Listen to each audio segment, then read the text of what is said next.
sekiranya kita akan lanjutkan nanti bincangnya dengan Bro Asnawi dan juga panelis. Saya persilahkan kemudian untuk panelis yang terakhir kita pada sesi ketiga ini.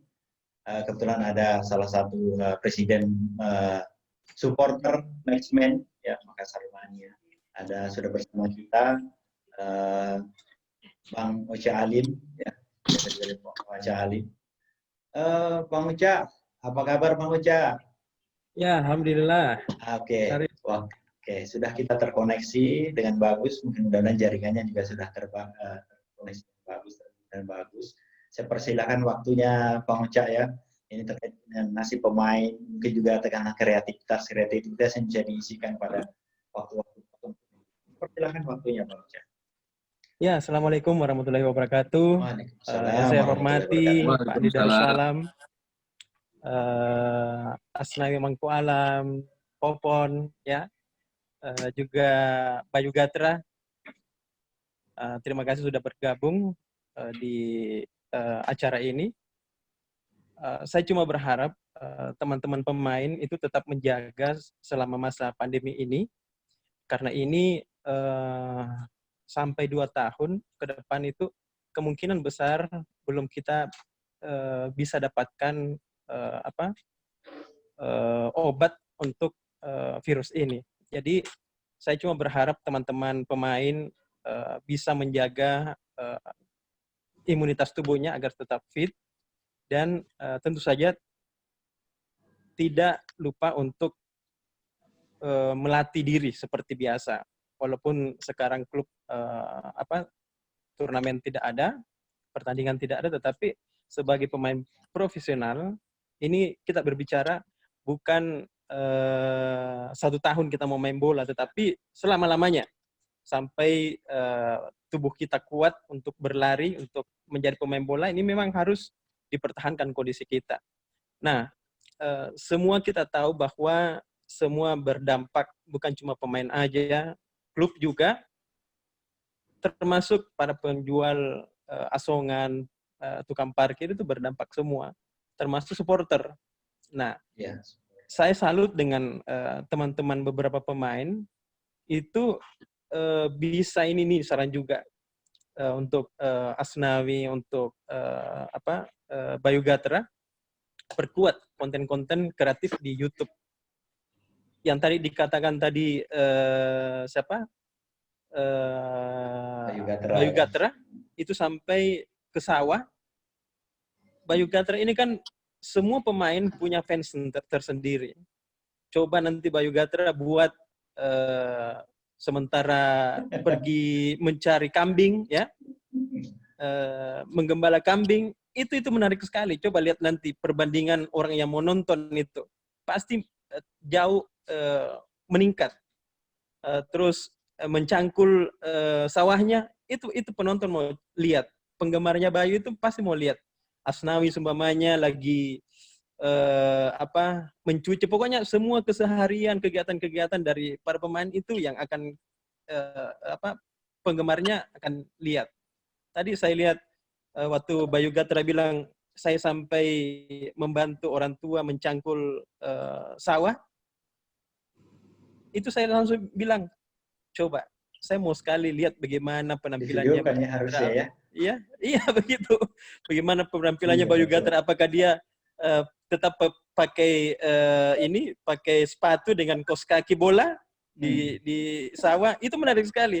Bayangkan saja, orang yang tidak punya fans sama sekali itu bisa menghasilkan pundi-pundi penghasilan dari YouTube, ya, dari Facebook, apalagi seperti Bayu Gatra, Asnawi yang memang punya penggemar banyak. Bukan cuma anak muda, tetapi orang-orang tua juga. Bagaimana sih kehidupan sehari-hari? Coba Asnawi nanti mandi di kali, karena dulu kebiasaannya kan begitu. Coba di syuting, pasti akan laku, banyak penggemarnya. Nah itu ya, mungkin saya dari saya. Nah tentu kita berharap dari supporter PSM Makassar, kerinduan kita untuk mendukung tim kita dimanapun berada itu tidak diragukan lagi. Tetapi ya karena kondisi sekarang ini semua harus menahan diri, semua harus bisa memaklumi keadaan, karena apa yang dikatakan tadi Pak Haruna. Pak Haruna Sumitra, ya. Ini bukan kita punya mau, tetapi memang sudah alam yang menginginkan seperti ini. Kita tidak bisa berhindar. Nah, supporter PSM Makassar, supporter seluruh Indonesia sangat berharap, tetapi sama yang dikatakan tadi Bayu Gatra, kita yang penting ada jaminan keluarga kami kalau ada apa-apa. Nah, kalau seperti itu kan berarti masih ragu-ragu juga. Takutnya nanti di lapangan tidak maksimal juga mainnya. Jadi saya sih sebenarnya sangat setuju dengan apa yang dikatakan tadi Pak Haruna, bahwa kompetisi ini kita hentikan dulu sampai betul-betul bisa terbebas dari bencana ini. Karena kenapa? Kalau supporter juga tidak datang ke stadion, apa coba penghasilan dari klub kita? Nah, semuanya ingin berharap bisa sehat semuanya. Mungkin itu saja dari saya, Mas Arief. Makasih banyak. Oke, siap. Assalamualaikum. Terima kasih banyak, Pak Onca. Ya, Waalaikumsalam warahmatullahi wabarakatuh. Oke, dari 6 pembicara kita, panelis kita hari ini sudah mengungkapkan dan memaparkan dengan kondisi pemain, terkait dengan kondisi bagaimana mengisi hari-hari waktu luang. Ada juga bagaimana kompetisi tadi Bang Haruna Sumitra mengungkapkan bahwa yang mengusulkan lebih bagus dihentikan. Bang Salam mengatakan kalaupun dijalankan tetap dengan pakai format bagaimana menjalankan protokol kesehatan yang harus ketat. Nah, dari situ kita juga lihat bagaimana kita tunggu saja nanti bagaimana sidang komite eksekutif Liga 1 2012 atau juga Liga 2 dan Liga 3 dan kompetisi-kompetisi turunannya yang lain. Sebelumnya kita masuk pada sesi terakhir, kita akan bincang-bincang, kemudian ada juga pertanyaan-pertanyaan dari para penanya di live Facebook dan live YouTube. Kita jeda istirahat dulu sebelumnya untuk pada admin, bahwa acara kita ini kemudian disupport oleh Astra Honda Makassar dan Aparel Marflex. Persilakan kepada admin.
Oke, masih bersama saya Arief dari Tribun Timur, masih lanjut di bincang bola virtual. Pada sesi yang terakhir ini kita akan bincang antar panelis dan menanggapi beberapa pertanyaan dari penanya yang kebetulan live, adakah dari supporter, dari live subscriber di YouTube Tribun Timur dan Facebook Tribun Timur. Ada mungkin beberapa pertanyaan saya membacakan. Juga nanti panelis Bang Salam atau Bang Haruna Sumitra, Bang Popon atau Asnawi dan juga Mas Bayu Gatra, Bang Onca bisa menanggapi Ini salah satu pertanyaan dari penanya Rafa Gagak namanya. Menanyakan bagaimana dengan kondisi kalau memang betul-betul nanti ya, kalau kompetisi dihentikan. Padahal PSSI ini akan punya gawean besar bahwa pada 2021 ada event perhelatan di situ adalah Piala Dunia U20 ya. Nah, bagaimana mengenai kalau ini berhenti karena ini bagian dari rangkaian persiapan, terutama kalau pemain-pemain muda yang ada di yang bermain itu butuh pada jenjang turnamen yang sangat ketat itu. Ini mempertaruhkan nama bangsa Indonesia. Mungkin ada yang bisa menjawab dari panelis kita, menanggapi pertanyaan dari para penanya yang ada di situ. Halo, mungkin Bang Popon bisa menanggapi tentang kalaupun dihentikan nih kalian kompetisi, sementara Indonesia punya event gede yang tahun depan yaitu menghelat adalah Piala Dunia U20. Mungkin ada komentar. Iya, makasih sebelumnya Bang. Oke, kalau gitu berarti ini kita berbicara dari sisi teknis ya tentunya. Iya. Sesuai dengan pertanyaannya. Betul, kita akan jadi tuan rumah Piala Dunia Usia 20 tahun depan, dan untuk itu memang butuh persiapan tentunya, dan persiapan yang paling maksimal saya pikir pemain juga harus ditempa di kompetisi, karena antara latihan atau TC jangka panjang dengan kompetisi itu beda levelnya. Yang paling ideal memang selain berlatih, selain TC juga mengikuti kompetisi, karena dari situ semuanya dapat lah, match fitness-nya dapat, kemudian juga sisi kompetitifnya dapat, kemudian juga atmosfernya dapat, mentalnya dapat, semua didapat di kompetisi. Sehingga ini tentu jadi pertimbangan utama kalau dari segi teknis, yang paling bagus memang kompetisi dilanjutkan. Kemudian kalau memang kemungkinan terburuk yang terjadi bahwa kompetisi ini stop, tentunya juga pasti PSSI, staf pelatih tim nasional juga akan membuat TC jangka panjang ya kita. Karena kalau kita lihat sekarang pun mereka sudah mulai itu. Untuk tim nasional usia 19 kita lihat bahwa mereka tim pelatih sedang menjalani TC virtual ini. Iya. Mereka ada kurang lebih 30-40 pemain yang masing-masing pemain diberikan program, kemudian menjalani latihannya lewat media Zoom gitu. Jadi latihannya dipantau oleh pelatih di tempat yang berbeda-beda dengan program yang sama. Mereka juga, ini juga bagian persiapan mereka tentunya untuk menyongsong Piala Dunia nanti. Tapi ya sekali lagi memang terlepas itu TC lewat virtual seperti Zoom sekarang, ataupun nantinya TC jangka panjang, kalau memang tidak ada kompetisi, saya pikir juga pelatih membutuhkan atmosfer pertandingan tentunya. Itu juga mungkin salah satu alasan PSSI di kelanjutan kompetisi ini nanti punya wacana atau ide dan gagasan untuk menyertakan pemain usia 20 di setiap tim yang bermain di Liga 1 untuk memberikan mereka pengalaman, untuk memberikan mereka atmosfer jalannya pertandingan yang ketat di level kompetisi. Sekali lagi ini kalau kita hanya berbicara dari sisi teknis, pertimbangan teknis, dan itu juga disampaikan oleh asosiasi pelatih, dan direktur teknik juga sudah sering menyampaikan itu, bahwa untuk persiapan maksimal pemain-pemain muda ini, apalagi pemain muda ya, mereka butuh jam terbang di kompetisi untuk bisa maksimal menjalani persiapan menuju Piala Dunia nanti. Oke Bang Popon, mungkin Buang Salam ada juga tanggapan terkait pertanyaan tadi kita tadi dari rekan support. Bagaimana persiapan ini, kalaupun lanjut atau tidak lanjut dengan persiapan jelang Piala Dunia U20 tahun depan ini, Buang Salam.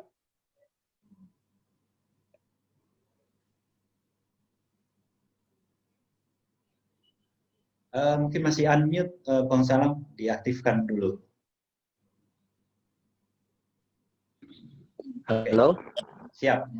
Ya, jadi kalau menurut saya, kalau memang apapun putusan PSSI kita tentu harus dukung, ya kan?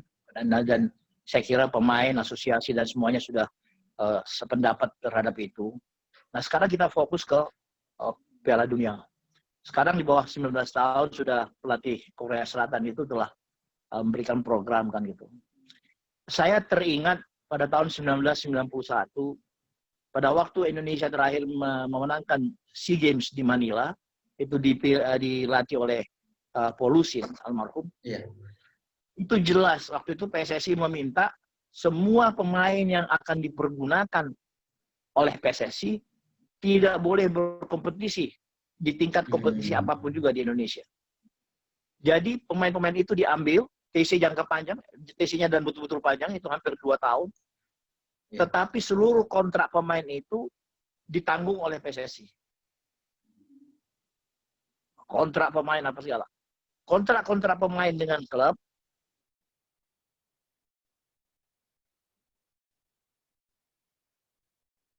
ya, Bang Salam.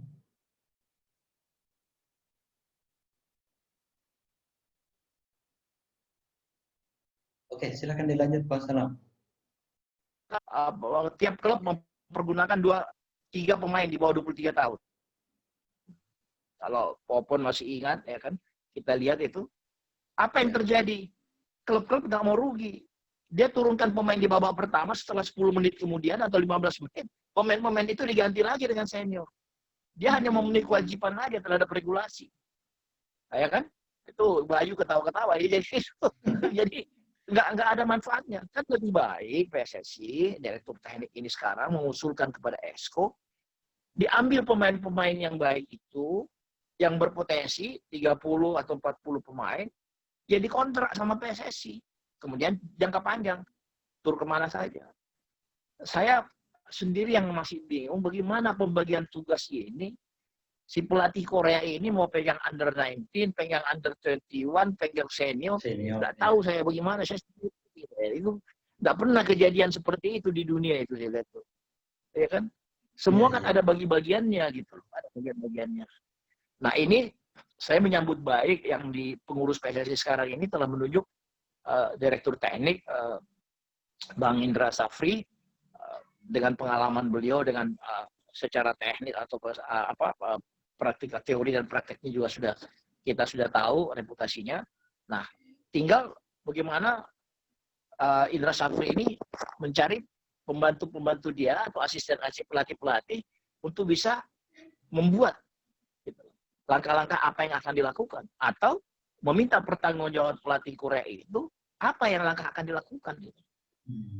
Sehingga itu bisa kita diskusikan, tetapi beliau harus punya asisten dan saya berharap mereka-mereka yang membantu Indra Safri adalah pelatih-pelatih yang berkualitas, artinya pelatih yang memang sudah mempunyai reputasi baik sebagai pemain nasional ataupun sebagai pelatih nasional atau klub yang berprestasi, sehingga kita tidak menjadi sulit kan gitu untuk bisa dapatkan. Itu yang saya sangat berharap karena bagaimanapun juga kita, apalagi sekarang sudah ada pencanangan untuk bisa masuk di 150 besar. Itu kan ya, peringkat ya. Tidak main-main, tetapi juga harus dibarengin oleh kualitas pelatih yang benar gitu. Saya sendiri masih bingung bagaimana pembagian tugas yang pelatih Korea ini yang begitu berani ingin memegang semuanya gitu loh. Di bawah kendali apa segala macam. Nah, sekarang kalau sudah ada Direktur Teknik Indra Safri sekarang di situ, ya sebetulnya bertanggung jawab Direktur Teknik. Pelatih Korea Selatan ini di bawah kendali ke Direktur Teknik, dia yang harus mengajukan proposal kepada Direktur Teknik, kemudian dibicarakan. Nah, Direktur Teknik harus mempunyai staf yang mumpuni, bukan hanya practical side aja, tapi juga ada teori pengalaman itu. Saya kira itu yang kita pikirkan. Sementara kita lihat bagaimana kompetisi ini. Ini yang paling penting yang kita pikirkan, bagaimana mengisi pemain-pemain ini di dalam masa transisi ini, masa stop kompetisi atau tidak, untuk bisa mereka berpenghasilan. Atau kontrak-kontrak mereka sekarang ini dengan kontrak dengan klub-klub ini, bedanya wabah ini, mungkin klub-klub masih punya bisa memperhatikan, bisa melakukan perundingan-perundingan, ya kan, sehingga di dalam masa jeda ini tentu kayak semacam bisa menyambung hidup dulu untuk berapa lama lah sambil menunggu gerakan klub, asosiasi dengan PSSI sendiri untuk mencari jalan keluar. Karena kalau langsung kita hentikan, kan pemain-pemain ini juga masih ada dalam kontrak kan. Bukan ini kan semua karena emergency masalah itu. Nah, mungkin kita bisa duduk bersama-sama bagaimana kondisi-kondisi ini sehingga kalau memang dihentikan, klub juga merasa sudah selesai tugasnya ini pemain juga mereka betul-betul kontrak itu telah berakhir kan. Saya kira itu saya. Juga Bang ya. Artinya kemungkinan ya. Nanti dibuat TC jangka panjang sekiranya nanti kompetisi dihentikan, boleh jadi pelatih timnas akan itu tadi sarannya Bang Salam yang bisa dikumpulkan dibuat TC jangka panjang gitu Bang Andi ya.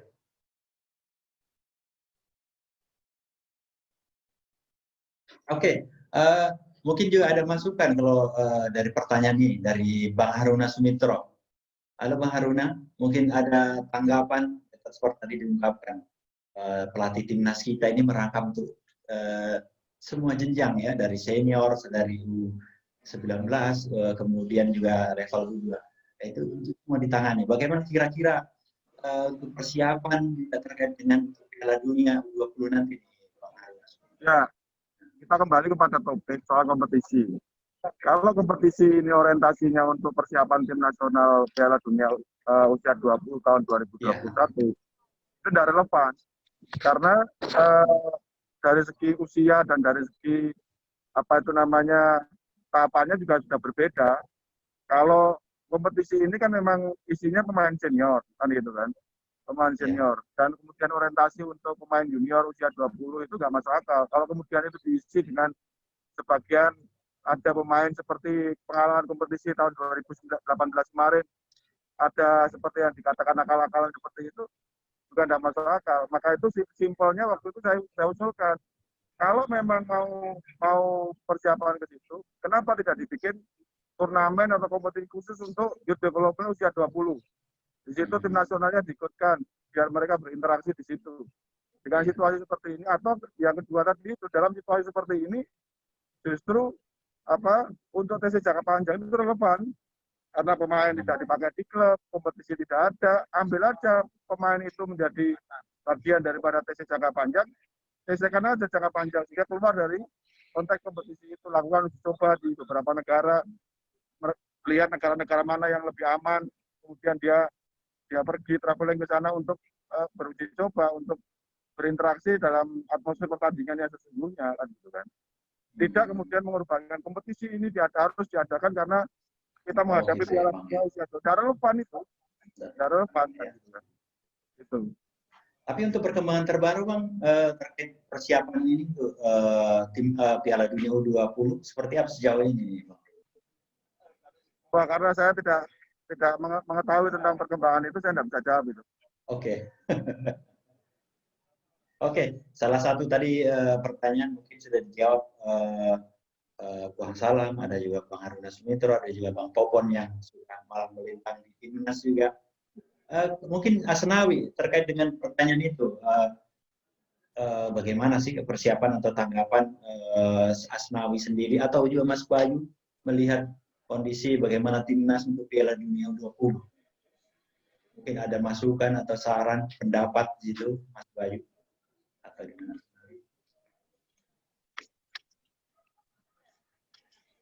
Mas Bayu, ada masukan kira-kira terkait dengan persiapan timnas mengarungi untuk Piala Dunia U20? Ya Mas, kalau menurut saya sih pemain-pemain kita yang usia 20 itu udah sangat luar biasa ya. Apalagi dengan pelatih dari Korea ini mempunyai karakter yang sangat kuat.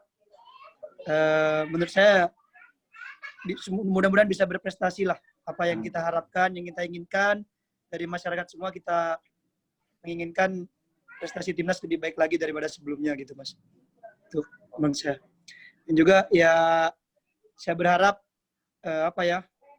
ada solusi yang terbaik lah Mas buat kita pemain. Iya, pemain. Gimana ke depan, apakah liga ini bagaimana kita kan juga perlu kejelasan gitu. Jangan gantung kayak gini gitu loh Mas. Iya, jadi kita kan pengennya benar-benar kalau memang liga mau digulir, kita biar siap-siap. Kalau memang enggak, kita gimana harus ke depan gitu Mas. Kita harus duduk bareng, harus antara pemain, pemilik klub, PSSI dan juga semuanya harus terlibat di sini gitu. Soalnya saya juga tidak mau Mas, saya juga punya keluarga, juga pemain-pemainnya juga punya keluarga. Jadi kita gak tergantung kayak gini. Soalnya juga apa Mas ya, betul. Kita di rumah juga, saya cuma di rumah aja gitu, paling cuma bantuin orang tua gitu loh Mas. Jadi kita pengennya kejelasan lah, yang benar-benar jelas, yang benar-benar apa ya, buat saya enak, buat manajemen enak, buat klub enak, buat PSSI enak gitu loh. Jadi kita ambil jalan tengahnya bagaimana gitu loh Mas. Itu aja.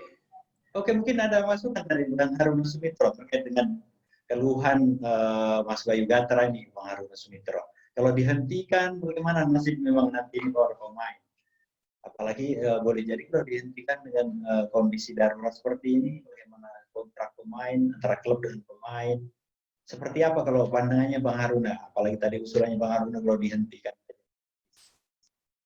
Bang Haruna mungkin bisa menjawab tadi keluhan Mas Bayu Gatra.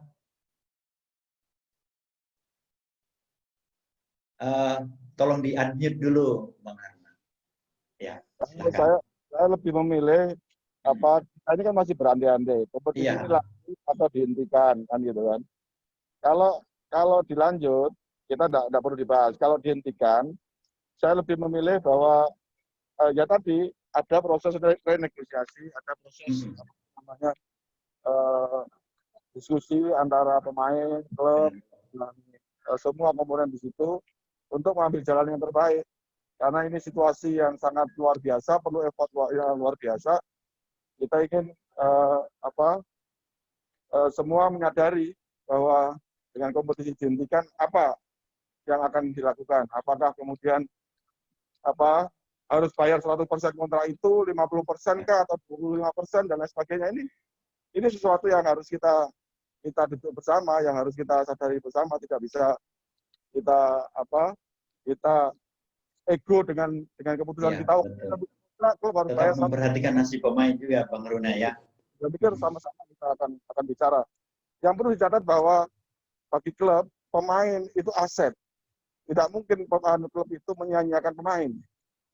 Ini jangan dibalik-balik bahwa bagi klub itu pemain itu aset.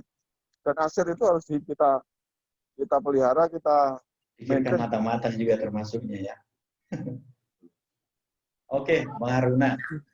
Mudah-mudahan ini juga dipikirkan juga klub-klub lain dan nanti akan dibawa dalam rapat EXO terkait dengan nasib pemain ya. Kalaupun sekiranya keputusan A menghentikan, keputusan B melanjutkan. Oke, saya masih ada waktu kita 10 menit ke depan. Ada satu pertanyaan lagi yang saya bacakan. Ini termasuk juga dari supporter. Disebutkan dari Deng Upi menyebutkan khusus untuk pemain ya. Tadi sempat dikatakan bagaimana mengundang kreativitas, bagaimana bisa memanfaatkan YouTube, bagaimana channel-channel YouTube diaktifkan. Saya berkaca ya, melihat beberapa pemain seperti Hamka Hamzah ya begitu aktif sekali di sana di YouTube. Kemudian kita lihat juga pemain-pemain asing ya, seperti Mark Locke itu luar biasa, ya, juga aktif sekali di sosial media baik Instagram, YouTube-nya. Nah, seperti tadi ini diceritakan bagaimana kalau tadi usulannya kalau aktif ya. Nah, bagaimana Mas Bayu? Saya mau tanya sama Mas Popon, Mas. Oh gitu ya, oke. Ya. Silakan. Mas Popon. Ya. Ini kan kemarin kita juga tiba-tiba saya juga kaget Mas. Saya pas itu ada di Makassar, tiba-tiba kita di stop dan itu juga kita dapat pemberitahuan dari kapten dan juga grup bahwa gaji kita udah dipangkas jadi 25% gitu loh Mas. Maksudnya saya juga di grup itu sempat diskusi panjang sama pemain-pemain. Kenapa nggak dilibatkan gitu loh Mas. Maksudnya Kenapa kita dari klub tiba-tiba nggak dilibatkan dari pemain, tiba-tiba harus dipotong 25% gitu loh Mas. Soalnya kan ada pemain anak muda itu cuma dapatnya kecil sekali Mas, ngeluh ke saya juga. Kadang juga telepon saya juga gitu loh Mas, kan kasihan saya, Bang, udah orang tua nggak ada, bapak nggak ada, ibu nggak ada gitu loh. Itu yang saya khawatirkan gitu loh Mas Popon. Gitu loh Mas. Soalnya kan itu tiba-tiba langsung dipangkas gitu loh. Iya. Tentang pertanyaan dari Bayu, justru saya pikir itu sudah menjadi reaksi yang umum ya dari kalangan pemain.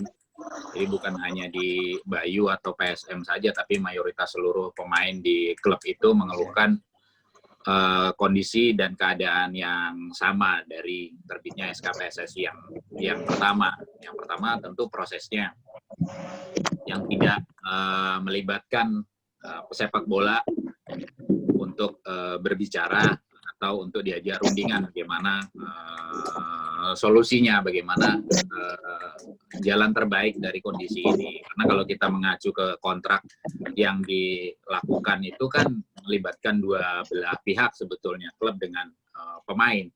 Justru di sini di dua pihak inilah yang sebetulnya lebih berkepentingan untuk bernegosiasi atau untuk berbicara bagaimana solusi yang ideal dari keadaan ini. Salah satu itu keluhan yang pertama. Kemudian juga isi dari SK tersebut yang menjadi keluhan selanjutnya, karena di situ disebutkan maksimal 25%.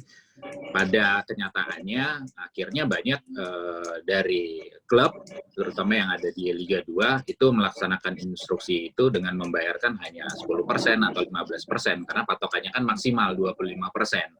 Sehingga ini juga menjadi keluhan dari banyak pemain di Liga 2. Bahkan konsekuensi dari pelaksanaan SK itu ada beberapa pemain yang akhirnya menerima upahnya itu setelah dilakukan pemotongan ada di bawah UMR. Nah, kalau kita sudah berbicara ini, artinya kan sekarang kontrak profesional itu bukan hanya berdasarkan tidak hanya berkaitan atau berhubungan dengan regulasi di sepak bola, tapi juga berkaitan dengan hukum-hukum lain di sekitarnya seperti hukum di negara kita sendiri di Indonesia, dan itu jelas disebutkan bahwa tidak dibenarkan ada pekerjaan yang menerima upah sampai di bawah UMR. Makanya ini kenapa menjadi topik yang penting untuk dicermati di kelanjutan liga nanti, bagaimana renegosiasi itu tidak mengakibatkan pesepak bola menerima upah di bawah UMR nantinya, karena itu ada hukum lagi yang akan kita langgar kalau sampai itu terjadi. Ya usulan pesepak bola tentunya itu bisa di bawah bisa diberikan ambang batas minimal dalam renegosiasi nanti untuk menggaransi atau untuk menjamin tidak terjadi kasus yang sama sepak bola menerima gaji di bawah UMR setelah adanya SK PSSI. Nah, kalau untuk pendapatan pribadi tadi yang seperti bikin YouTube atau membuka usaha, itu memang terbuka, itu memang kreativitas dari masing-masing pemain. Tapi yang harus digarisbawahi adalah tidak semua pemain bisa melakukan itu. Sehingga dari asosiasi tentunya semaksimal mungkin untuk memikirkan atau membuat mengamankan mayoritas pemain dengan ambang batas minimal tadi. Itu Mas. Oke. Mungkin saya ingin menyela dulu. Mungkin Bang Haruna bisa menambahkan terkait dengan kontrak pemain yang sampai 25%. Nah, itu bagaimana perjalanannya itu sampai seperti itu? Mungkin juga dari Bang Popon tadi sudah mengutarakan. Bang Haruna bisa menambahkan. Ya, tentu idenya harus kita pahami dulu ya. Tidak kita langsung mengambil kesimpulan ataupun pecat terhadap keputusan itu. Yeah. Proses keputusan itu juga sangat panjang karena kita mendengar banyak klub hari ini dipastikan tidak ada sama sekali pemasukan dari klub, sponsor cancel, sponsor klub cancel, kemudian karena pemasukan tidak ada, subsidi PSSI juga berhenti, kompetisi berhenti, tidak ada satupun unsur pemasukan. yang ada kewajiban-kewajiban, maka kita sesama klub waktu itu merumuskan satu usulan kepada PSSI untuk ada kebijakan dari PSSI untuk melindungi klub, karena kalau klub ini bangkrut semuanya rugi juga kan, gitu kan.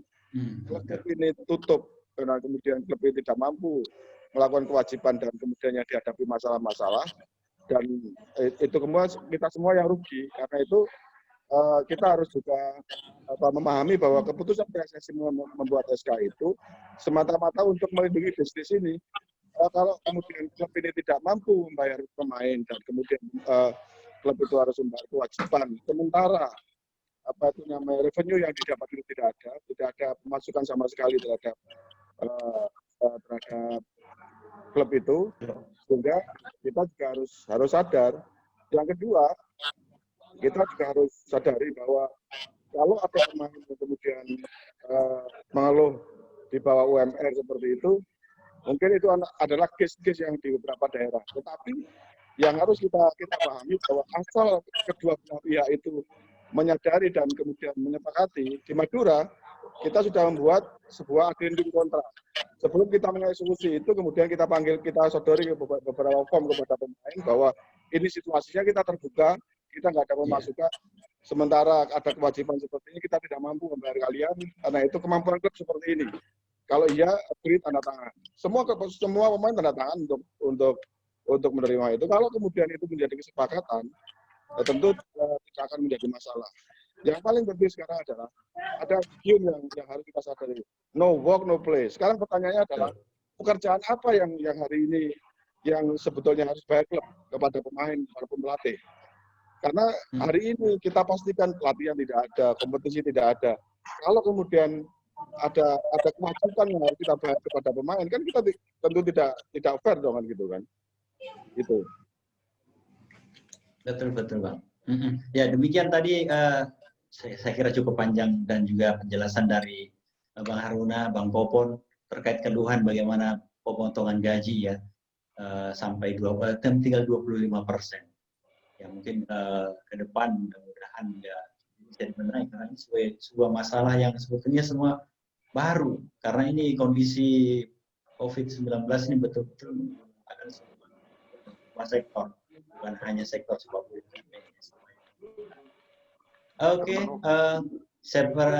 waktu kita sudah habis, kita sudah 1,5 jam live YouTube dan Facebook.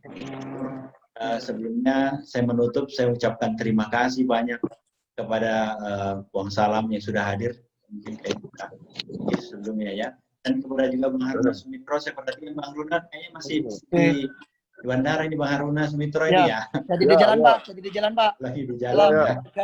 Mudah-mudahan selamat, tetap sehat, semua fit and healthy. Amin. Dan terima kasih juga untuk Bang Popon atas pencerahan-pencerahannya bagaimana pemain. Mudah-mudahan terus berjuang juga untuk APPI. Kemudian juga untuk Mas Bayu Gatra, stay safe, tetap jaga kesehatan juga. Kayaknya masih di kampung halaman ini ya. Nih, tambah gemuk di rumah terus nih Mas. Udah tambah gemuk ini. Tadi ada sarannya Bang Ocha tadi ya, tetap ya, siapa tahu dengan ke sawah divideokan sambil berolahraga, menjaga kesehatan kan, dapat juga konten. Nah, saya nanti akan berkunjung lagi ya official YouTube-nya Mas Bayu ini. Mungkin juga kepada terima kasih Mas. Juga ya. Saya ucapkan terima kasih ya Mas Bayu. Kemudian kepada Bro Asnawi saya ucapkan juga terima kasih banyak sudah hadir di sini. Mungkin kayaknya sedang dalam perjalanan juga.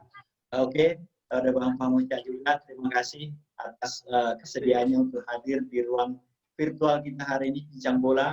Mudah-mudahan kita semua diberikan tetap diberi kesehatan, tetap menjalani keseharian dengan sendiri. Oke, sekian dari saya, dan sebelumnya saya menutup untuk pada rekan-rekan supporter juga daripada para pemirsa atau tribuners yang hadir pada live YouTube dan live Facebook ya, nanti untuk door prize helm istimewa, helm spesial dari Astra Honda, dan juga ada 3 jersey dari Marflex ya. Nanti kita akan ketengahkan hasil undian atau door prize kita di Instagram tribuntimur.com. Sekali lagi terima kasih banyak. Sebelum saya menutup, sekian, saya persilahkan kepada admin untuk menutup dari sponsor kita hari ini.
Oke, terima kasih banyak atas semua atensinya kepada Tribuners yang ingin memberikan saran dan masukan juga, termasuk juga apa diskusi kita berikutnya.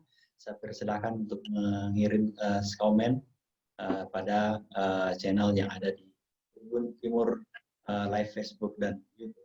Sekian bincang bola virtual kita hari ini, mudah-mudahan memberi manfaat tentang penghidupan sepak bola Indonesia. Sekali lagi terima kasih masih Bang Popon yang masih ada hadir, Bro Asnawi, Mas Bayu, Bang Salam dan juga Bang Haruna Sumbrot serta masih ada Bang Uca. Sekian dari saya. Assalamualaikum warahmatullahi wabarakatuh. Waalaikumsalam.